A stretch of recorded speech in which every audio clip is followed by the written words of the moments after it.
Well, howdy boys, Paul with you here today. I wanted to share with you how does a Prelude fit in Paul's fleet. So we got the family hauler, we got Paul everyday driver, and then we have the fun car slash family hauler. Well, can't load everyone up now because I'm a father of 4 now. Can't fit them in that vehicle, but that's a really fun vehicle in Mercedes. How does the Prelude fit?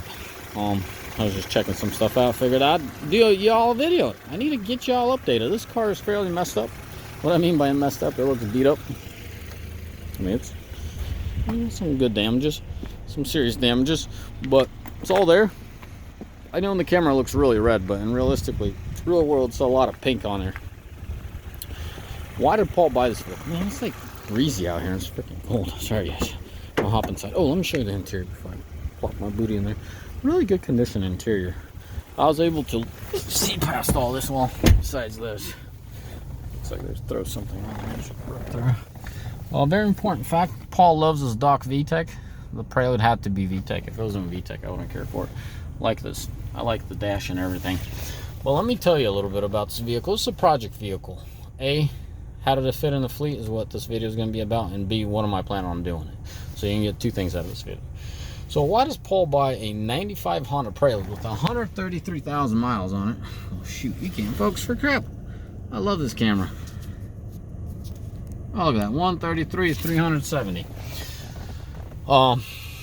Guys, I absolutely love this car. I'm at a point in my life, this is the last thing I should be buying right now. It's just, there's a lot of stuff going on. I need to stay focused on business. But an opportunity like this doesn't arise every day. So more or less, this is a 1-owner vehicle. There was a second owner for about a year. He barely did any miles. According to my investigation or whatever, it looks like that damage is fairly fresh. I'm gonna go real quick through this so we can wrap up this video real quick. I need to get going, but just wanted to start up something new on this channel so we get this channel going, and the Prelude is gonna be the first thing. Possibly got a GT350 coming back to the channel, but anyways, that's a conversation for another time. So let's talk about this Prelude and get going.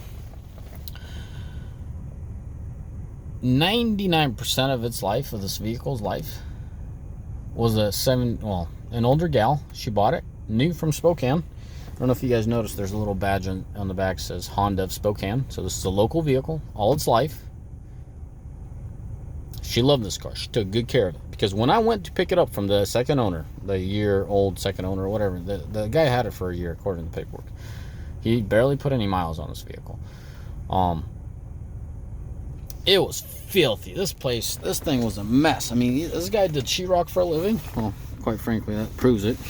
There's screws everywhere. I mean, there's sheetrock screws everywhere in this vehicle. But I guess it was easier to throw some screws in here instead of just changing out the plastic and keep the interior clean. But, you know. Anyways, this thing was a freaking mess. This thing was just... I would find it disrespectful to have my vehicle so dirty towards myself. I would feel like I would disrespect myself driving in a vehicle so filthy. But anyways, when I went to check it out, I could see past that. I could see that it's a well-kept vehicle for 95 in today's 2020. I mean, 25-year-old vehicle. I mean, look at the carpet. I mean, the mileage is original. It ain't someone screwing with the mileage. I should have done a video on the speakers. I just did 4 JBL speakers all around, and they're original speakers. No one's messed this vehicle. That's the opportunity I'm talking about. Last thing I need to do right now is buy projects, but the opportunity arose, I had to go for it. You know, I will say I bought this car for $1,900. Some say it's too much. Some say it's a sweet deal. I don't care. Like, I don't care what you have to say about the price. I'm talking about the opportunity here. The opportunity is phenomenal. More or less a 1-owner vehicle. The second owner just bought something he didn't know what he signed up for. Thing was a wreck, a mess. I was able to see past it. The thing wouldn't even run right. I don't know what's the deal with this individual, but something tells me he did not run premium fuel, because when I bought the vehicle, I had half the tank. First thing I did is I put premium in here, hit the freeway, you know, just a very short time and the thing started running fine. Like, if you were to blow up it would just die out, you know. It had a hard time idling. I don't know what the deal is, but either they can't read or they're just too cheap. The funny thing is, I told my little brother-in-law, I'm like, hey, watch these guys. They're too cheap to run decent fuel in there. This thing's going to run like crap. Now, you're going to say, Paul, how were you able to look past the running like crap? It idled okay. And when you blop it, you know what I mean, just doesn't have to, as if the timing isn't right, as if someone messed it up. So first thing I did is I went and looked at the tailpipe. I was looking for a misfire or a consistent compression loss. So when you're looking at the exhaust, I'll give you a little bit of technical background. So when you're looking at an exhaust, you always want to see what's going on. So you put your hand up against the exhaust and feel the compression. Whatever it is, it should be the same consistent pressure coming out. If you're getting like kind of, I don't know how to explain this, but it seems like at one stroke it hits harder than the other, you got an issue. Now, if the car is tripping and misidling, if it's inconsistently doing that, then you have another issue. But that's one of the easiest ways, and there's a lot of ways to diagnose things, but that's the easiest thing. If it's consistently hitting like, you know, you get that consistent, you got a compression, you know, something's going on with the engine. It could be that engine or that piston has a spark plug. It could be ignition still, and not so much compression. But the first telltale sign you should really look into it is that. And that didn't have that. It idled okay. It's when you blop, it would die out. It would just stall out. Anyways, so I was able to look past this disgusting interior. I mean, disgusting as far as how filthy it was. I was able to see past the running rough or dying out when you gun it, or should I say when you hit the go pedal, chokes itself out. And you know, it's just fresh fuel, you know, topped off the other half of the fuel tank with some good premium, and off it went, just okay, you know. I'm gonna run some injector cleaner and give it a full tank now. And yeah, what am I gonna do, guys? I'm gonna restore this vehicle. I'm gonna fix this seat, resew this seat. There's on the middle, it's not ripped, but it's anyways, it needs a little bit of work here as well. I'm very thankful for the opportunity that has arose, and I was able to jump on this vehicle. I love this vehicle. It's my little Ferrari. That's what I call it. People laugh, but to me, it's worth more than a Ferrari, because, you know, this is my 8th Prelude, and I should settle down. Just keep this one. So the plan is fixing up the cosmetics, giving her a fresh paint job. There's a notorious Honda leak. I mean, the cap on the cam always leaks on these Hondas, well, a lot of Hondas. So we got to take care of that so the oil leak isn't proceeding and going down the transmission, making a mess there. And possibly doing a street lowering springs, some good lowering springs. I had good experience with Dohc, so probably going to go with them if they're still available. I mean, this car's really old. I'm pretty sure some parts are not even available for it anymore, but that's the idea, guys. I freaking love this car. To me, it's more than just a little Honda Prelude. This is my childhood. I'm gonna end the note on this, specifically why is there so much value to me in this vehicle. Hang tight. Come on.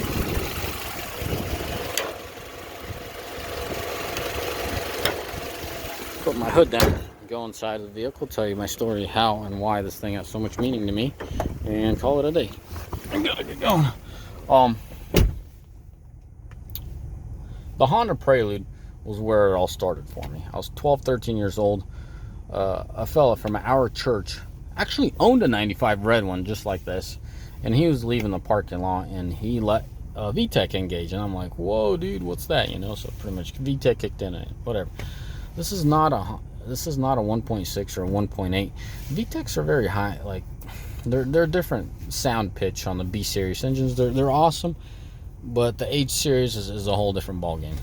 They sound better to me, and whatever. I fell in love. Well, Lord behold, 2 years later, maybe 3 years later, my best buddy buys that specific vehicle.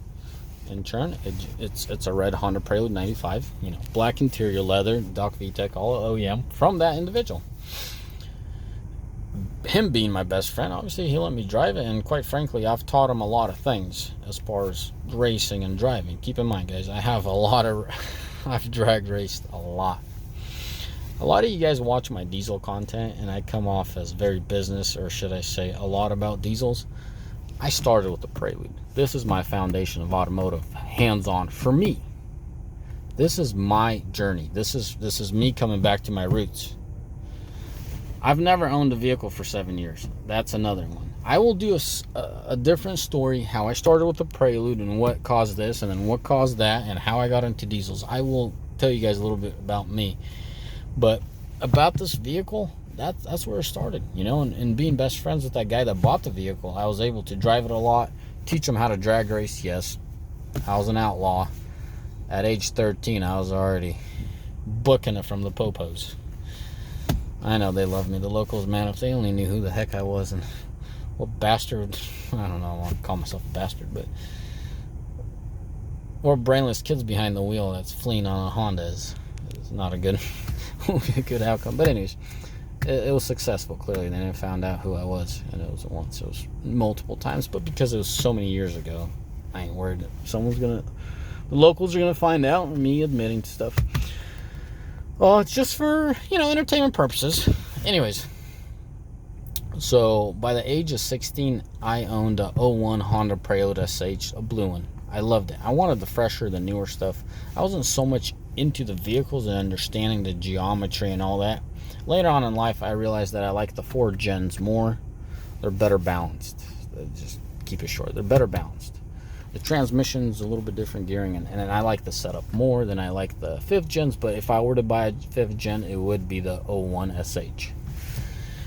So at age 16, I bought a 01 SH, and I drove the livings out of it. I had countless street races. I mean, I was hell on wheels. When it came to driving, I was always hell on wheels when it comes to me personally.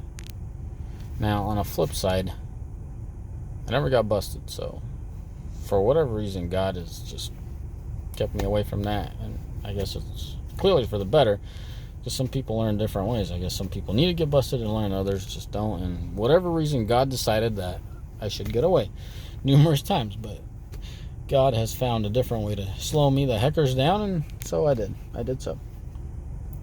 So from 16 to 18, I've owned 2 Preludes.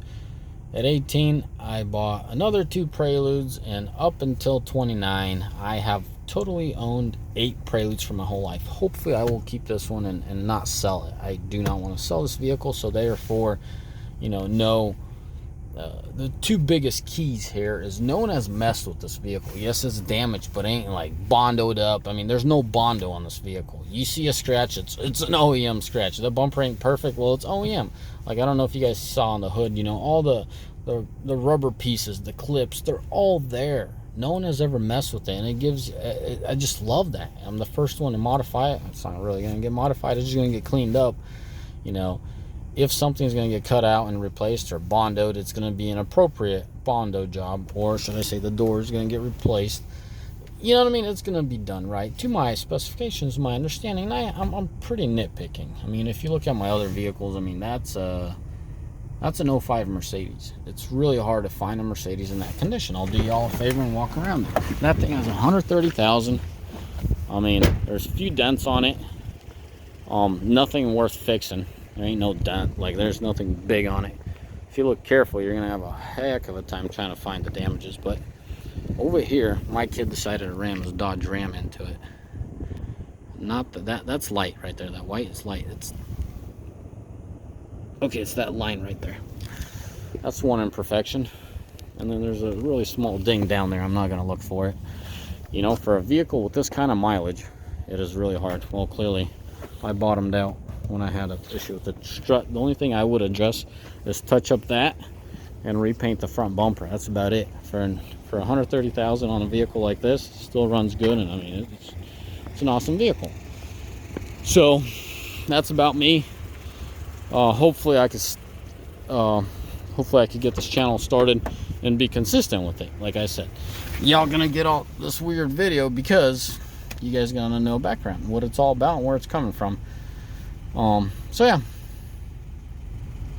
let me know specifically what part of the rebuild you guys want to see about this vehicle. I am not going to strip it to, you know, every nut and bolt and repaint it, but I am going to do a proper exterior paint job, and address, maybe lower it a little bit, definitely put some wheels on it. Whoever drove this car is really cheap. There's really old tires on the back, and then the front 2 are mismatched. I don't know why someone would do that, but it seems like finances was an issue, or common sense maybe. It's very disappointing. I don't think the original owner did the mismatch. I think the rear tires are from the original owner. The mismatch probably came when he flew off the road. Looks like he flew off the road, probably blew a tire out or something, because that's the most fresh tire on this whole vehicle. Anyways, let me know in the comment section what y'all want to see, and we'll go from there. Alrighty, boys. As always, may the Lord bless you.